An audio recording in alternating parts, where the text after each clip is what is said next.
All right, well, for more on reporting season, Marcus Bogdan from Blackmore Capital joins us from Melbourne. Marcus, g'day, welcome back to AusBiz. Thank you, Andrew and Cara. Thanks for having me on. All right, we just had Telstra out with its figures. In fact, at the moment, we're Andy Penn, the chief executive, addressing on those numbers. How are you looking at Telstra and what's released? Sure. Well, I'm going to get on the call after this discussion, but on face value, it illustrates that the underlying business is still struggling. Both falls in revenue and earnings, payout ratio greater than earnings. They've maintained their dividend at 8 cents. 5 ordinary and a 3 special, but the mobile business continues to be affected by international roaming. And the catalyst really going forward is really what they do in monetising their underlying infrastructure assets. And so it was pleasing to see that they're moving ahead with TowerCo in the second quarter of this fiscal year 2022. But they're not generating sales or earnings momentum yet, and so they need these other drivers to increase the attractiveness of the business. Prima facie, the dividend yield is attractive at 5% if they can maintain 16 cents. But the core takeout is that the underlying business remains in a challenged position. Yeah, it's also taking over the many of its bricks and mortar stores, just in terms of its ownership and leasing there. Is that a bit of a risk going forward, do you think? Well, we'll have to wait and see how they execute and whether they can manage them better than the existing arrangements. But you are seeing that as a trend. You saw that with Amcor taking over management of their retail franchise. So these are trends that we're seeing in the market, but the evidence will be in the execution. But I do think for the market, the catalyst will be around monetising the infrastructure assets. All right, Marcus, let's talk the ASX more broadly. Obviously, we saw equities in the US trading around record highs once again. Given the volatility that we've seen, given those record highs that we've seen, how are you positioning yourself this week as we head into that earnings season?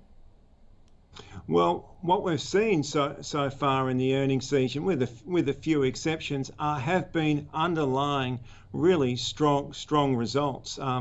Amcor, Macquarie, what CBA said about their underlying business, the strength of that franchise, News Corp. You are seeing some really good examples of earnings beats, and consistently we're seeing upgrades in earnings. So that is absolutely encouraging, coupled with the Australian macroeconomic data also performing better than expectations. That is reflected in valuations. We're on a 12-month PER, price earnings ratio of over 20 times now. So we do really need to get these earnings drivers to continue to hold the valuations where they are.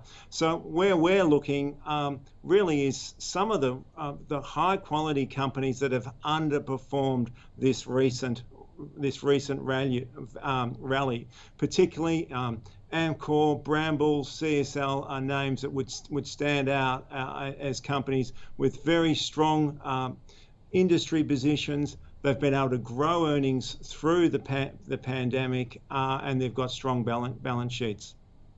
Just wondering how you're looking at the financials at the moment. Some of the big banks, obviously Commonwealth, reporting yesterday. What sort of potential, if any, are you seeing there right now?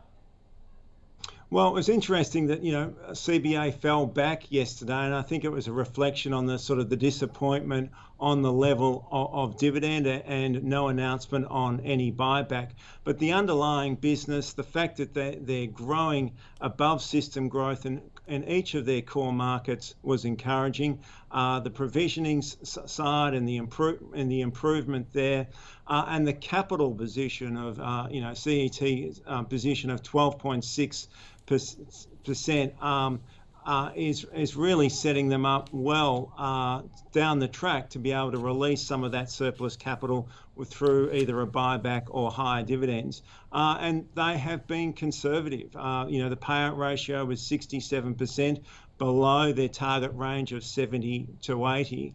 But we still think that the dividend will be around sort of 4 to 4.5% fully franked, and in a record low interest rate environment, that is a very attractive dividend stream. Marcus, is there any sectors that you think might miss the mark this earnings season? Well, we've got companies in the industrial space, and so we'd like to see the recovery that we're seeing there. Something that we are mindful is rising input costs and the impact that could have on earnings. So that would be something that we would be mindful of, and seeing sort of inflation that we're seeing in some of the core commodities, whether it be energy or lumber, and the impact of being able for those companies to pass those costs through to the end consumers. Hey Marcus, good one as always. Thanks for joining us from Blackmore Capital. You're welcome. Thank you.